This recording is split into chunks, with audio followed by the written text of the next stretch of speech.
avec un casting de rêve ce soir. Daniel Riolo, Jérôme Roten, Noah, toujours avec nous. Noah prépare le quiz, hein, attention. Et puis Christophe Glaise qui est là, donc Magic System aux éditions Marabout. On va toujours parler de foot africain dans quelques instants. Juste, j'ai un dernier tweet quand même, il fallait que je vous le lise celui-là. On me dit, vraisemblablement en Grèce aussi, il y a du trafic d'âge. Regardez Mitroglou, me dit-on sur Twitter. Je sais pas. Allez, After Story, c'est parti. On y va. L'After Story, c'est le jour où le Cameroun a battu l'Argentine. C'était en 1990 pour les plus jeunes. Moi, je me souviens très très bien de ce match, marquant dans l'histoire des Coupes du Monde. Je vous rappelle quand même le contexte rapidos. La France a brillé lors des qualifs, puisqu'elle n'est pas qualifiée, en l'occurrence pour cette Coupe du Monde. Et le 8 juin, c'est le match d'ouverture qui oppose l'Argentine, championne du monde en titre, Maradona, la totale, au Cameroun. Un peu favorite. Oui, carrément même. Bah oui, sur ce match-là, oui. Donc la méga star de la rencontre, c'est Diego. Il vient de remporter le Calcio avec le Napoli pour la deuxième fois. Échauffement d'avant-match uniquement à base de jonglage avec les épaules. Il y a aussi Burruchaga, Ruggieri, Sensini, Canigia, Gabi Calderon. Stade Malherbe de Caen. Bah ouais. Gabi Calderon, bref, du beau monde. Et l'entraîneur, vous vous en souvenez, c'est qui? Carlos Bianchi. Carlos Bilardo, bien sûr. En face, c'est le Cameroun, nettement inférieur sur le papier, pas de star. Il y a Thomas Nkono quand même, qui joue à l'Espagnol Barcelone. Il y a François. On connaît. Oui, mais que c'est pas des stars internationales. Il y a François Mambi qui vient de signer dans le prestigieux club breton du Stade Rennais, messieurs dames. Et puis Roger Mila, 38 ans. Ça va, Jean-Claude Payal. Il a gagné. Sur l'âge de Mila à l'époque, t'as un doute ou on est d'équerre? Roger Mila, en fait, il s'est vieilli pour participer à une Coupe du Monde. Voilà. C'est ce que dit Claude Leroy dans sa préface. Voilà. À quel âge il avait là? Là, il a 38 officiellement. D'accord. Voilà. Et il vient de quitter Montpellier pour partir jouer à la Réunion. Figurez-vous, au club de Saint-Pierre. Ouais. Bon, en gros, ça sent la raclée. Le match a lieu à Milan, ennemi du Napoli. Du coup, Maradona est hué pendant toute la rencontre, comme dans beaucoup d'autres passages argentins d'ailleurs lors de ce mondial. C'était un peu le feuilleton en 90. Paul Biya, le président du Cameroun, est dans les tribunes. Les joueurs le savent et ça motive. D'ailleurs, il est toujours président du Cameroun, Paul Biya aujourd'hui. Il était intervenu lui-même en personne pour que Roger Mila soit dans l'équipe. Dès les premières minutes, comme on dit dans le foot, on se rend compte que cette équipe est prenable, dira plus tard François Omambiik. Petit à petit, ils sont mis en confiance. Il y a quelques arrêts d'Nkono. Les Lions indomptables sont de plus en plus offensifs. 0-0 à la mi-temps. Tout de même. Les Argentins démarrent, mais vraiment doucement cette Coupe du Monde. Exactement. En prenant de haut le Cameroun, vraisemblablement. Oui, parce qu'après, on sait comment ils ont fini, les Argentins. Exactement. Deuxième période, même combat. Les deux équipes font jeu égal. Mais l'arbitre de cette rencontre exclut Canabiik à la 61e. L'arbitre, c'est Vautreau. L'arbitre, c'est Monsieur Vautreau. Michel Vautreau, bien sûr. Notre star de l'arbitrage. Avec Joël Quignou, à l'époque, il se partageait le leadership, même si Vautreau avait encore un peu l'ancienneté. C'était le boss. C'était le boss. Michel Vautreau, le doubiste. Oui, mais Joël lui cirait les chaussures. Quignou, il avait déjà fait la Coupe du Monde d'avant et tout. C'était nos vedettes, mais Vautreau avait l'ancienneté. Apparemment, il disait. Attention. André Canabiik, le père de Jean Armel, ancien joueur lui aussi du Stade Rennais, est exclu à la 61e. Le Cameroun se retrouve à 10. Mais quelques minutes plus tard, coup franc pour le Cameroun. Omambiik se détend, tête. Faute de main de Pumpido. Qui d'ailleurs perd sa place. Exactement, qui d'ailleurs perd sa place pour Goïcoechea, qui ensuite fera des miracles. Des miracles dans les séances de tir au but. Le Cameroun tient jusqu'au bout. Il finira même la rencontre à 9 après une nouvelle exclusion, celle de Benjamin Massing dans les dernières minutes. 2 cartons rouges donc pour Monsieur Vautreau. C'est la plus belle victoire du foot africain à l'époque en Coupe du Monde. Roger Mila sera le héros ensuite de l'épopée du Cameroun, bien sûr. Et depuis ce match, figurez-vous qu'au Cameroun, Michel Vautreau, pour ses 2 cartons rouges, est surnommé Méchant Michel. Eh bien, Méchant Michel est en direct avec nous ce soir dans l'after. Michel Vautreau, bonsoir. Bonsoir les méchants. Bonsoir. Michel Vautreau, c'est fou ça. Ça nous fait plaisir de vous avoir parce que... On vous entend plus, qu'est-ce que vous devenez? Moi, je suis un has-been j'avais pas mal bossé pour mettre un peu l'arbitrage sur des voies modernes. J'ai dénoncé quelques magouilles et puis on a préféré me mettre de côté. Donc, je suis tranquillement en dehors, bien loin du foot et voilà. Et dans votre Franche-Comté. tous les époques que j'ai pu vivre. Jérôme, je l'ai suivi après quand j'étais observateur des matchs. Exact. J'aurais bien aimé l'arbitrer, j'aurais pu le virer, mais bon, ça s'est pas fait. Non, tu n'aurais même pas fait ça. Ouais. Est-ce que vous avez des souvenirs très précis de ce match Cameroun-Argentine? Naturellement, on ne peut pas. D'abord, c'est un match d'ouverture, c'est toujours aussi important qu'une finale parce que on n'est pas dans les conditions normales d'un match que l'on arbitre, par exemple, dans le cadre du championnat de France ou d'un match ça s'appelait pas la Ligue des Champions, mais de la Coupe des Champions des clubs, parce que là, tout le monde vous regarde et la FIFA vous dit il faut donner là pour montrer que pour la suite du tournoi, qu'on ne va rien laisser passer, qu'il faut appliquer le règlement. Un match d'ouverture, on mettait pas les tocards, hein, Monsieur Vautron, on mettait les bons. Hein. Vous savez, moi j'ai d'abord eu très peur parce que j'ai failli pas y aller. Moi qui ne m'étais jamais blessé, 2 mois avant on fait des tests en Italie et pour la première fois et la dernière fois de ma carrière, j'ai eu un plaquage. Dans les soins très compétents, dévoués du professeur Saillant qui s'est même déplacé un dimanche pour me dire si je pouvais aller à la Coupe du Monde ou pas, de mon ami Gérard Nicolet qui malheureusement est décédé au mois de mai dernier, qui était le docteur du Tour de France, qui est un jurassien. Il vous a filé 2-3 produits alors, un médecin du Tour de France. Oui, mais c'était un miracle que j'aille à la Coupe du Monde et on m'avait dit surtout, écoute, il faudrait leur dire qu'au début on te laisse tranquille, mais si vous arrivez en disant aux dirigeants de la FIFA que vous savez, je suis pas sûr, il faut pas me mettre tout de suite. Ah oui, là c'était foutu. C'est fini. Hein. Alors, racontez-nous, les Camerounais, Maradona, comment c'était pendant ce match?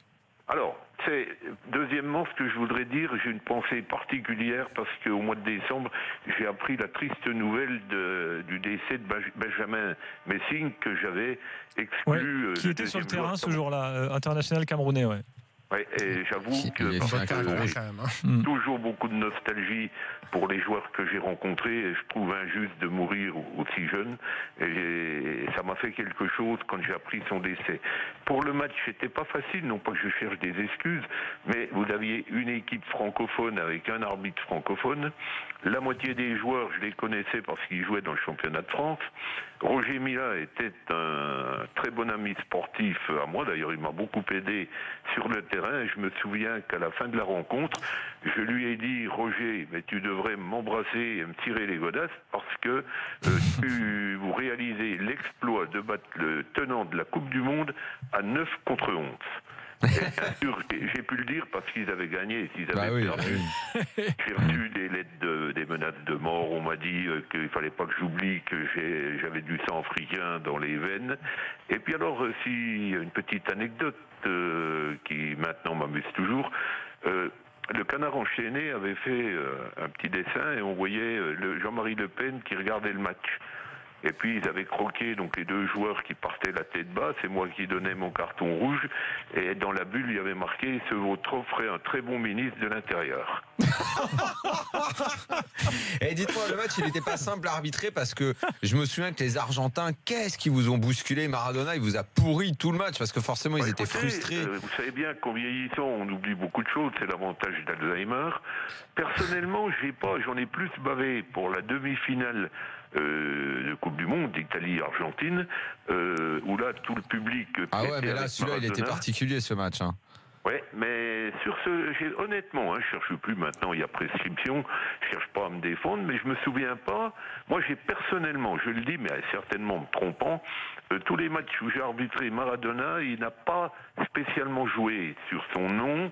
Et quand je l'ai fait avec le Napoli, et il a toujours été, ça n'a pas été un joueur dont je garde un mauvais souvenir parce qu'il aurait pu jouer sur son nom, sur ce qu'il représentait. Mais je ne dis pas qu'il s'est bien comporté pour le match d'ouverture parce que c'est un match particulier. Parce qu'ils étaient énervés les Argentins de perdre contre eux. Ils s'y attendaient tellement pas qu'ils avaient pris le match à la légère. Bon, ça les a pas empêchés d'aller en finale et Maradona de faire une grande Coupe du Monde. C'est vrai, et là ça a été une grande surprise parce que c'est le charme du football. Le Cameroun n'avait pas volé sa victoire et personne personnellement, je me suis dit, ils ont gagné, t'as mis 2 cartons rouges. Personne ne se rappelle d'un pénalty bidon ou d'un hors-jeu foireux. C'est, je pense, le plus important pour un arbitre. Alors, contrairement à Joël Quignou, vous avez une place à votre nom. On a vu la photo là sur BFM Sport, la place Michel Vautreau, magnifique. C'est dans quelle ville, ça? Bon, écoutez, c'est très prétentieux parce qu'il n'y en a pas qu'une. Donc, ça m'ennuie. Vous auriez pu en laisser une à Joël, quand même. Ah oui, Joël. Mais bon, le problème, j'ai l'impression que plus on est mauvais, plus on nous donne des noms. Il y a à Dampierre, dans le Jura, qui était la ville de mon père. Il y a Seveux, en Haute-Saône, qui était la ville de l'ancien ministre des Sports, Christian Bergelin. Il y a le grand parc des sports de 10 hectares à Besançon. Au mois de septembre, la mairie a donné mon nom. La ville de Saint-Vite aussi, mais j'en oublie parce qu'il y a un stade en Normandie, parce que je croyais que c'était une blague qu'on me faisait. J'étais encore arbitre, Barentin. Et il y a Gilet, le Haut-12, pour ceux qui connaissent, la République du Sauget. Donc on pourrait faire un petit village avec toutes les places et les rues Michel Vautreau. J'ai 2 questions. La première, ce match-là, vous l'arbitrez, c'est une surprise dont on se souvient encore aujourd'hui. Est-ce qu'il y a un autre match que vous avez arbitré avec au bout un résultat totalement inattendu à ce point-là? Pour l'instant, je suis pas préparé à cette question, donc je m'en souviens pas comme ça. Oui, si, j'allais oublier le plus important. Et d'ailleurs, ça me fait mal au cœur pour l'arbitrage français, parce que je crois que j'ai été le dernier arbitre français à arbitrer une finale donc l'ancêtre de la Ligue des Champions en 86 à Séville. Le Steaua Bucarest. Le Steaua Barça, c'est vous? J'avais complètement oublié. Oui, avec les pénaltys de Douk Adam là, qui les arrêtent tous. Si j'avais fait une erreur, vous auriez encore pensé à moi. Donc finalement, il faut faire des erreurs dans l'arbitrage. Cette finale, elle est énorme, cette finale, avec le gardien roumain qui arrête tous les pénaux. Tu sais que Michel Vautreau est le seul arbitre français à avoir fait une finale d'Euro 88. Ah oui, il avait le grand chelem. Pays-Bas-URSS. Ah oui, c'est vous aussi, la finale, le but de Van Basten, c'est lui aussi. La Ligue des Champions 86 et finale de Coupe de l'UEFA aussi. Oui, c'est vrai. J'ai fait la Coupe de l'UEFA Real Madrid je vous dis pas le nom parce que c'était Vidéoton, mais c'est dans la ville qui est très compliquée à dire, à côté de Budapest, enfin à Budapest dans les quartiers. Oui. Alors c'est prétentieux, mais c'est vrai qu'on n'en parle pas. Maintenant, j'ai passé l'âge de chercher les honneurs, puisque je suis plus près de la fin du match que du début. J'ai arbitré, c'est passé totalement inaperçu. Personnellement, pour quelqu'un qui n'a jamais joué au foot, ça a été un grand honneur, honnêtement pour moi, une fierté. J'ai pas peur de le dire. J'avais arbitré, je suis le seul arbitre non asiatique à avoir arbitré la même année, quelques mois avant l'Euro 88, la finale des nations de l'Asie. Ah, d'accord. Au Qatar. Ça, il n'y a que Gilbert qui regarde ces matchs-là. Ça se déroulait au Qatar. Michel Vautreau, une dernière question. Vous avez pris les premières mallettes au Qatar. C'est les premières mallettes au Qatar, c'est lui. Bravo Michel. Une dernière question, Michel Vautreau, avant de vous laisser. Pourquoi il n'y a pas d'arbitre français aussi fort que lui maintenant? Très important, pour une fois qu'on vous a au téléphone. Est-ce que vous êtes pour ou contre la vidéo? Contre. Bravo, c'est magnifique. Bravo. C'est magnifique, je m'attendais pas à cette réponse. Magnifique, monsieur Vautreau. Oh là là. Quel soulagement. Ça nous change de Joël, je vous le dis. Oui, notre Joël. Alors je vais être très franc avec vous. Comme arbitre, j'aurais été heureux si j'avais fait une erreur, qu'on puisse me dire attention, parce que comme je vous l'ai dit tout à l'heure, dans les grands matchs, si l'arbitre ça se passe bien, on dit rien. S'il y a une erreur, on n'oublie plus son nom. J'étais en Argentine en vacances, j'ai fait une expédition en Antarctique il y a 15 jours. Les taxis à Buenos Aires m'ont tous parlé de l'arbitre qui est de la finale, Codesal, parce qu'il a sifflé un penalty. Et donc là-bas, il est populaire. Moi, ils ne se sont pas rappelés que j'avais arbitré la demi-finale et qu'il s'était la finale Allemagne-Argentine. Oui. C'était l'arbitre mexicain, là. Donc 28 ans après, ils m'en ont tous parlé. Enfin, quand je dis tous, j'ai pas vu tous les Argentins, mais les gens qui étaient à l'hôtel, les taxis, je les entendais qui écoutaient les matchs, parce qu'avec la passion que vous connaissez pour les reportages en Amérique du Sud, et j'ai dit alors, tu te souviens du match, et puis j'ai dit arbitro, c'était moi. Bon, comme ils étaient qualifiés, je l'ai dit, mais ils m'ont surtout dit Codesal, parce qu'ils se rappellent que de l'arbitre de la finale qui leur a sifflé un pénalty contre eux. Ouais. Michel Vautreau, en tout cas, merci. C'était super de vous avoir. Ouais, super. Merci Ouais. Michel. Et que vous soyez contre la vidéo nous conforte dans nos avis puisqu'on est aussi contre. Donc, on est ravis. On aura peut-être l'occasion d'en reparler, non pas que je suis, mais je pense qu'en Coupe du Monde, on va peut-être avoir quelques surprises parce que je me en dis effet. qu'il faut gommer les injustices, mais comme il y en aura d'autres où il n'y aura pas la vidéo, il faudra faire comprendre aux gens le jour d'une finale qu'un but a été refusé parce qu'il y a eu marqué de la main que l'arbitre n'avait pas vu, donc c'est très bien, on l'annule, et qu'à la dernière minute de jeu, il y a une touche pour l'autre équipe, l'autre équipe qui était inversée et qui marque le but et qui gagne Ça, la monsieur finale. Vautron, on se tue à le répéter depuis des mois et des mois, à faire comprendre ça. Voilà. vieux con, On mais est d'accord dis-donc. avec vous. Nous aussi, en fait, alors. Merci, Ouais. merci en tout cas de Michel. votre disponibilité. À très Merci bientôt dans de l'after. m'avoir sorti de la naphtaline, parce que mon grand regret, on parle beaucoup sur l'arbitrage, et moi je me dis, j'ai quand même fait quelques grands matchs, et Ah oui, quand même. j'ai Oui. jamais pu donner de conseils à nos jeunes arbitres au niveau international, comme Joël d'ailleurs. Merci Michel. On Et le puis voit, Joël ils sont Quignou plus bons, qui est avec nous régulièrement, c'est notre arbitre radio. Bonne soirée Michel Merci. Vautron, à très bientôt. Le quiz dans quelques instants. Mais super, Vautron. Hein. Il est au Il est top. en forme, hein. Ah ouais. Impeccable. Quel âge il a, Lui, dans le Michel? doux, il s'abstient pas par contre. Ah, Ah ouais. Bah, quel âge il a Quel âge il a maintenant Qu'est-ce que ça va pas toi?